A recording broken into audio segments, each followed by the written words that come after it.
Hello chess friends and welcome to the Out of Chess channel and welcome back to the Chessable Masters in 2021. We have reached now the quarterfinal stage, we have reached now the knockout stage, and in my opinion one of the most attractive match games from the quarterfinals was the match game between Quang Liem against Alireza Firouzja. So what makes this quarterfinal stage between Quang Liem and Alireza so special? In my opinion, it's simply their attacking style. Both players really sharp attackers. They're trying always to get in some kind of an open game when the pieces are dancing all over the board, when all the pieces are included in the attack. So that's why I sorted out really one great game here played by Quang Liem with the white pieces against Alireza with the black pieces. Be prepared. In my opinion, this was simply even one of the best games so far from the whole tournament. So let's check out now the game. Here d4 played by Quang Liem. We have knight to f6 by Alireza, knight to f3, and now the move c5 is already a surprise because here Alireza is already announcing that he's going into Benoni or Benko gambit structures, because here Quang Liem played of course the move d5, and now already I think black has to make sort of a decision. Black can break through of course with the move e6, which would be I think the normal Benoni move, or black can play like Alireza here played the move b5, and here we have reached the so-called pseudo-benko gambit idea, because the pseudo-benko is sort of an opening. The benko gambit would be of course a great opening if white would have played the move c4, then with the move b5, then after c takes b5 and a6 we would reach the benko gambit position. The benko gambit is really one of the most aggressive methods to beat d4, but now you see white hasn't played so far the move c4, so that's why b5 is of course so far an expansion on the queen side. And you should always ask yourself the questions: how should we make progress if our opponent plays a queen side attack, or maybe in king side attack, if our opponent plays maybe an early flank attack? One of the best ways is of course a central counter attack, so that's why here Quang Liem played a very aggressive and sharp move here. It's the move e4. The problem is now here the game becomes really wild after move knight to e4. I myself played several times really with great success against this pseudo-benko ideas. I most of the times tried this idea, because bishop to g5, bringing simply out the bishop, and if now black plays something like d6, or if black tries to develop with g6, I simply take out bishop to f6, whatever happens, maybe g takes f6, e takes f6, it doesn't matter. Now e4 is a great possibility. It comes with a direct attack against the ball on b5, and even if black covers now with the move a6, there is a great positional move a4. A4 is paralyzing a little bit the queen side, because now after move here b4, I always like this continuation knight to d2, knight to c4, where I myself controlling of course here very important squares on the board. You're controlling the f5 square. We can also play bishop to d3, then further control the f5 square. Also, if the knight comes here on c4 after knight to d2, then knight to c4, then we could also paralyze further the queen side with a potential a5 move. As I said, I simply like this continuation. I like this position when I get it.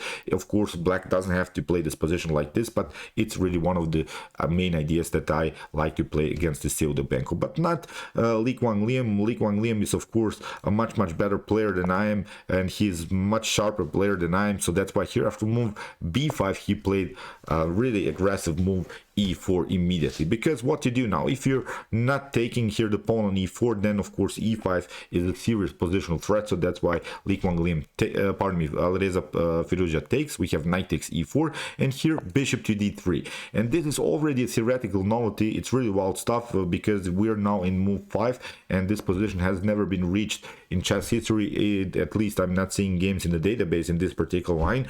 The problem is now you cannot take this one. Don't do that if you reach this position, if you want to play the game like Quang Liem, because then you get a sharp move. Queen to f5, knight to c3 is then of course not a possibility. Knight takes c3, b takes c3, and then you lose the bishop. So that's the main tactical threat. Really great move here by Quang Liem. He plays now the move bishop to d3, and there are again now several ideas here for black. Black could maybe try this one, knight to d6, and also protecting the b5 pawn, but I like this one again to go more positional into the game, again threatening to double up the pawn structure, because if black now plays c4, okay, we can play bishop to e2, and if black tries now to develop the darker bishop by playing on this long diagonal, I think a simple bishop takes d6, e takes d6 solves all of our positional problems. We can break through now, even with the move a4. We can again try knight to d2, knight to e4 ideas. Maybe even again h4, h5 is a great opportunity, but in my opinion, the main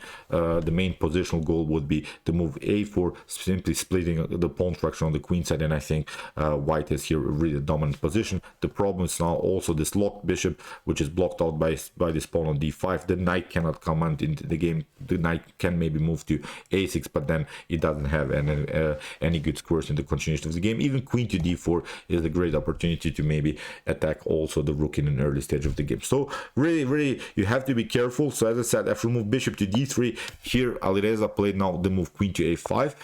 Here Quang Liem covers, and now comes the main mistake, I think, already here by Alireza. I think Alireza was surprised also by Quang Liem's preparation in this particular opening, because after move knight to d2, here Alireza plays a huge positional mistake. He plays now the move knight to d6. The problem is now, probably he calculated something after knight to d2, that the bishop comes probably into the game with this tempo, with bishop to d2, then the queen gets endangered. The problem is now, I think, in this particular continuation is the queen has to move to b6, because the queen has to also protect further the b5 pawn. But now comes the actual threat. I think I like this idea, a4, and if black, for instance, plays now the move c4. This wasn't played in the game, but I wanted to point out what could actually happen after this continuation, knight takes d2. Then bishop to e3, of course, we get a new tempo.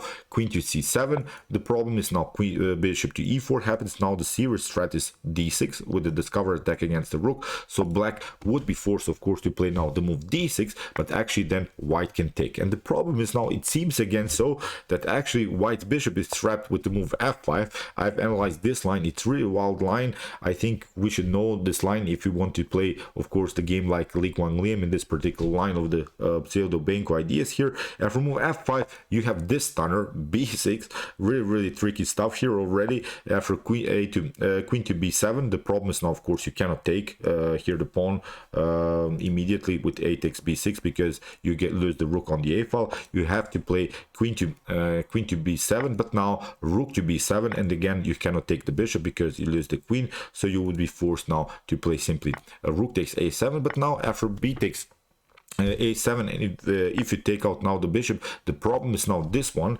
queen to a1 is happening, and now we're threatening to promote the new queen. So that's why the queen has now to play here on a8, play sort of a blockade. And it's not the point that we want to take out the knight or something. We want to bring this knight into the game. Although white is a whole piece down, but this pawn is very annoying, and now we're threatening ideas of knight to e6. Let's see, if you play knight to d7, the problem is now this one, knight to e6 is happening, so you're threatening here knight to c7, and you cannot prevent this move. You cannot move your king here to d8 in order to protect the c7. You could maybe try different ideas. You can maybe try here, I don't know, maybe g6, then it's not again possible. Again, this idea I think is working, knight to e6, bishop to e6, and then f takes e6. The problem is now, I think also this move, queen to a4, is also a serious threat. So as I said, black doesn't have time to regroup. It's already a wild game. So let's go back actually, because as we said, c4, we have seen after bishop to e4 is a great position, I think, for white. So that's why black could maybe try here to pass through with the move b4 in this particular continuation, but again, it's not better. Queen to e2 is happening. The problem is now, the problems are basically the tactical threats on the e file. If you try even bishop to b7 to attack the pawn, bishop to c4, we can protect the pawn, and even if you try e6 to compete somehow here on the e file, the problem is now knight to e5 is happening. So I wanted to really show you a little bit of theory here. I'm sorry if I'm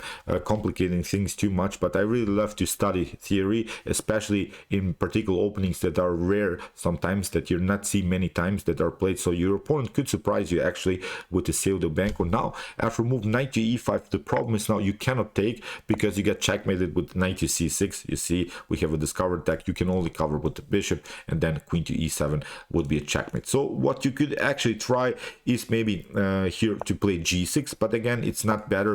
Bishop to f4.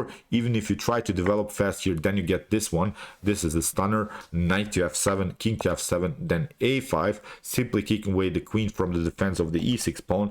That's main issue. And for queen to d8, we have d takes e6, and now the game is, I think, tactical lost. The game is over. If you take, then the queen comes in, and black is going to get checkmated. So really wild stuff in an early stage of the game. So that were our continuations after potential knight to d, knight takes d2. We have seen bishop to d2, c4 and b4 are not so good moves. As I said, in one particular moment, I think white will always find a great way to simply take out one of the pawns, and then with the activity, with such a great activity, with these two bishops out, with this knight out, with possibilities to play queen to e2, white is much better in continuation of the game. So as I said, after move knight to d2 here, knight to d6, here played by Alireza Firouzja. As I said, I'm sorry if I'm complicating things too much, but I think we should really know much theory in this particular opening line, because it's really something that that our opponent could use in order to surprise surprise you in an early stage of the game. So after move knight to d6 here, Liem plays normal development, castling. We have now c4.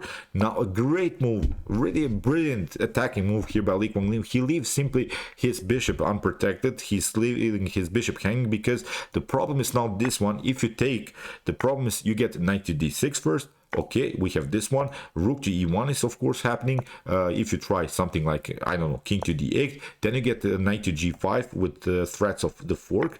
You can maybe try to deflect here with d takes c2, the queen from the defense of the rook, but white doesn't have to play the game like this. White can play immediately knight to f7. You have only one square, of course, is the square c7, but now with queen to c2, you see we get an extra tempo, and now the king has to move. In the next couple of moves, we simply attack the queen. Again, we get a new tempo, and then we simply take out the rook. So you could maybe try to cover with the move bishop to e7 instead of retreating with the queen to d8, but the problem is now knight to d4. Knight to d4 is a serious threat to play, then knight to f5. So the problem is now, if you try this one again, this would be the normal idea, d takes c2, then queen to e2 is happening. Again, you cannot protect your bishop on e7. The problem is now, even if you try maybe g6 to cut off here this very important square for the knight, again, it's not a possibility. We can simply play bishop to g5, simply continuing the pressure here around the square e7. Again, black is tactically lost. So really brilliant move. I'm not sure how many of us would see this move, knight to e4, leaving the bishop hanging. So here Alireza realized his potential tactical problems on the e file. Played here simply knight takes e4. We have bishop to e4, and now the main threat is the move d6. d6 is now risky here because it comes with, again, with this discovered attack against the rook. So now Alireza has to be careful. He plays now d6 himself, but now knight to d4 because of the d6 move. Now here Quang Liem smelled some blood, of course, with the move d6. Okay, you have solved maybe one positional problem, because now d6 is not an opportunity, but now there is a clear target. There is a weak square in the position here. It's the weak c6 square. Of course, this c6 square is so far protected, but it's the main issue is now you cannot get out with your knight. If you move the knight on d7 or on a6, then immediately white is jumping to c6, and white would have this octopus knight on the 6th rank. This would be, of course, an immortal knight that would dance all over the board. It would be simply the best piece on the board. So that's why knight to d4, really a great position move. Now comes the move g6, and maybe you can pause the video and try to see now the best move here, which unfortunately for us, unfortunately for the beauty of this game, Quang Liem missed. It would have been, I think, an immortal move. It would be really one of the best games in this year. Unfortunately for us, Quang Liem didn't play the move. He played a different move. He played also a very good move. But I think if Quang Liem would have played this move, this would be an immortal game. This would be simply, as I said, the game of the year. Maybe you can pause the video. It's not that I want to criticize Quang Liem. I really appreciated his game. I really love this game. It's of course a rapid time format. We cannot see all of these tactics. It's really wild game. So that's why maybe pause the video and try to search now for the best continuation here for white. It's a brilliant move. Okay, I hope you could have find this move because it's knight to e6. Really, really sick, perfect move. Knight to e6. Look at this knight in the center of the board. But the problem is now you cannot take it. F takes e6 is not possible. Then you get d takes e6, and there's no good piece that can cover again the rook. So again, black is simply tactical loss. So you could maybe try here knight to d7 if you don't want to react, but the problem is now this one, queen to d4. We mentioned it also in one of our previous lines. Queen to d4 is really a serious threat, because even if you try knight to e5 to cover everything, then you get this one. This would be the main stunner, b4, deflecting the queen simply from the square c7. Getting the fork here, this will be very, very tricky. And even if you try something like, I don't know, maybe here c takes b3 en passant, then you get simply a takes b3. And the cool part is that the queen is connected to the rook, so again we get a new tempo. As we said, the main threat is after queen to b6. Even if you try that, let's see, after b4, queen to b6, queen takes b6, a takes b6, and now knight to c7. That's the main threat. But now, even in this particular continuation, if you try en passant, queen to b6 is not even a possibility anymore, because also of this tactical threat on the a file. Queen to b6, a takes b6, and then also the rook is saying knight to c7 is happening for sure. So really, really brilliant game, I think, so far. It's such a rich game, full of tactics all over the board. So after move g6, unfortunately for us, knight to e6, Quang Liem didn't play. He played a natural move, I think, which 99% of any player would play, rook to e1. It's not a bad move. It's still a great continuation for white, because here the main issue is, of course, the e-file attack. That's actually the main tactical goal. That was at least the main tactical goal in the beginning. So nothing went wrong here for Quang Liem. He found still a great move, but unfortunately for the beauty of the game, he didn't find the best, really the sharpest attacking move in the continuation. But rook to e1 still good. Bishop to g7. Now Alireza is trying to get out of this tactical mess. He wants now to bring his king in security. Now bishop to g5. The problem is now, I think this one, even if you try something like f6, the problem is now we can simply play again new tempi against the queen. The queen has then to move again, bishop to e3. We would threaten again a new idea against the queen, and the problem is now queen to d2, I think, solves now all of the positional problems, because if black castles now, the main issue is that you get simply this fianchetto attack. It's a really great also opportunity now for white, because after knight to d7, you get simply knight to e6. We have said black has always the problems to get the knight somehow into the game, because the c6 square is taken by this very annoying pawn on d5, so you cannot bring really your knight to d7. Even if you try different ideas, even if you try knight to a6, it's again not better, because we can simply take, and I think with rook to e3,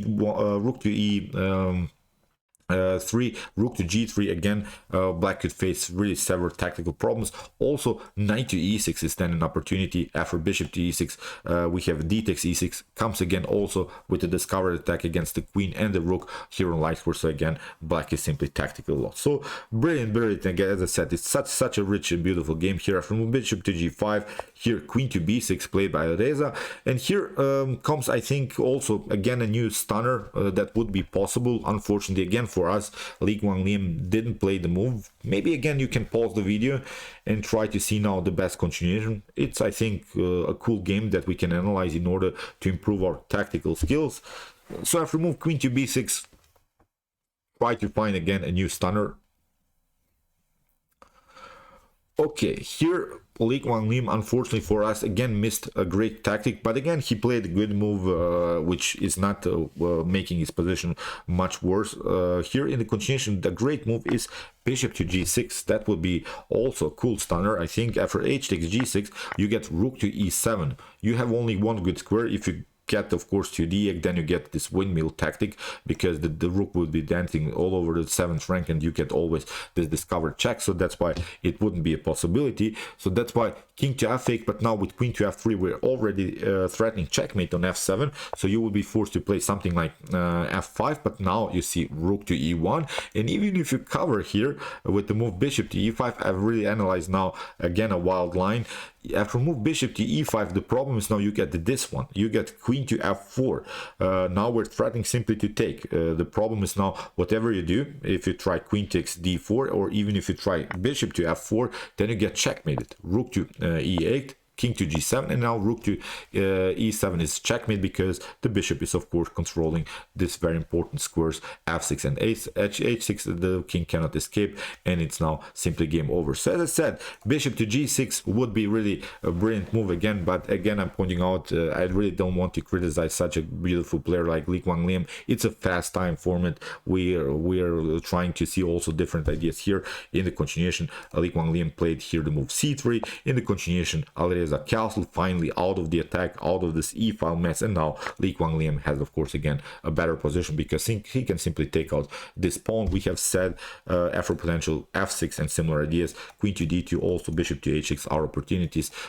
We have also then always this e6 square that we can use in order to attack black's position further. So as I said, after move castling, Quang Liem simply takes, gets his pawn back, has now a better activity. The rook has to move, and now bishop to f3. Now the bishop is protected, and again I'm pointing out the main issue is this square, the weak square on c6. So basically white is waiting now this knight to come out. Whenever the knight comes out anywhere, then of course knight to c6 happen, and then we get this octopus knight. If you want of course to give up your bishop for this knight on d4, c takes d4, I'm not sure about this position, then bishop to f6, queen to d2, queen to h6, and I'm not seeing good ways how you should really defend this dark square problems in front of the king. So again I think white would be tactically winning this game. So after move bishop to f3, we have bishop to d7, queen to d2. Now Quang Liem has finished his whole development. He has now connected this rook, which is very important. Now Alireza doesn't have a good square for the knight, plays simply knight to a6, and as we said, knight to c6 immediately occupying this very important square on the board. And the problem is now the queen has lost also the connection to the weak d6 pawn. Now again the d6 can be taken in a couple more moves. Knight to c5, bishop to d6, we have knight to d3, rook takes e8, we have rook takes e8, h3, which wasn't again maybe the best of moves, but it's a pragmatic move. It's not a bad move, because sometimes we could face maybe some tactical problems with some back rank checks, because the knight is supporting also the e1. If we want maybe to play freely, then maybe rook to e1 or similar ideas could happen. So as I said, also the queen is a little bit stuck here. At least we are trying to create some kind of a breathing space for the king, so that's why h3 not a bad move. So a5, we have now a3, blocking the further progress here of Alireza on the queen side. We have h5, bishop to f4, queen to c5, and now b4, which was really a necessary move here, maybe because of this tactical possibilities that were present through the whole game.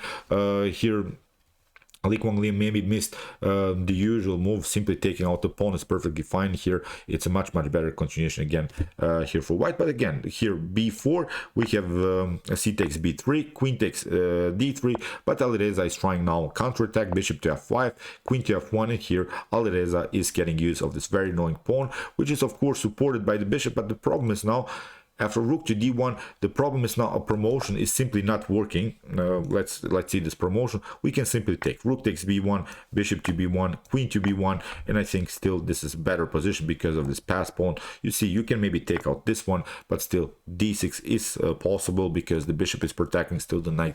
So in my opinion, again, this is a tactical loss game. Of course, you have to move first maybe the queen somewhere from the first rank. As we said, the main issue would be a check here on e1.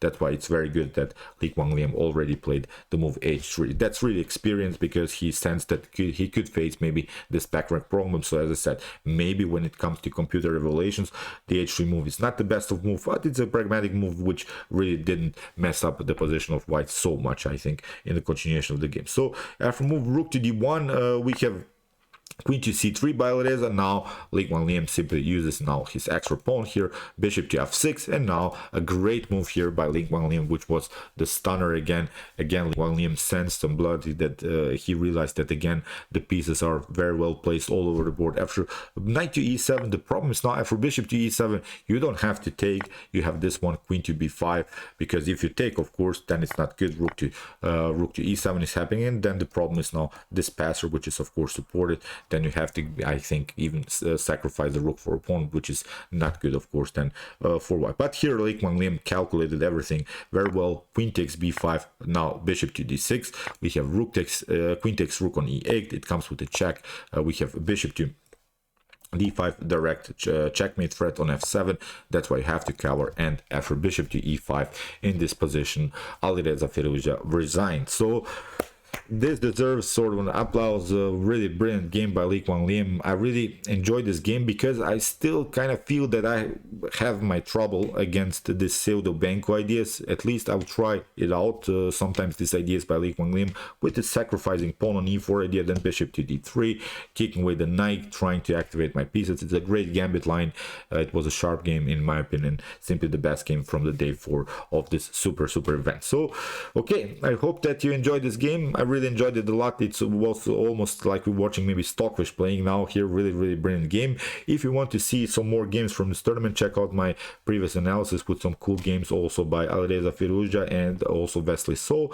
And if you want to study maybe some top engine games, check out my commented chess games played by computer series with some great games played by Alpha Zero, Lila Zero, Stockfish 13, 14 and many more. And if you like this content, don't forget to subscribe to my channel.